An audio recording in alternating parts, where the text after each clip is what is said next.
स्वरों की। कल हमने उच्चारण अवधि के आधार पर स्वरों को जाना था, आज हम जानेंगे ओष्ठ आकृति के आधार पर स्वरों को। आइए देखते हैं दोस्तों, स्वर जो है ओष्ठ आकृति के आधार पर दो प्रकार के होते हैं। ओष्ठ आकृति के आधार पर स्वर दो प्रकार के होते हैं। पहला है आवृतमुखी स्वर, दूसरा है वृत्तमुखी स्वर। आवृतमुखी की अगर हम बात करें तो दोस्तों, जिन स्वरों के उच्चारण में होठ गोलाकार नहीं होते आवृतमुखी स्वर कहलाते हैं।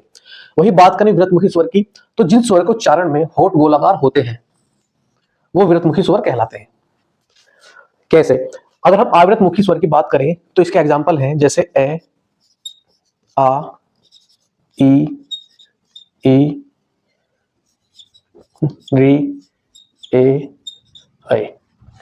वही हम वृत्तमुखी स्वर की बात करें, उ, ओ और ओ। जब हम इनका उच्चारण करते हैं ए, आ, ई या ए, ऐ, तो हमारे होठ गोल नहीं होते। इस प्रकार इनको कहा जाता है आवृतमुखी स्वर।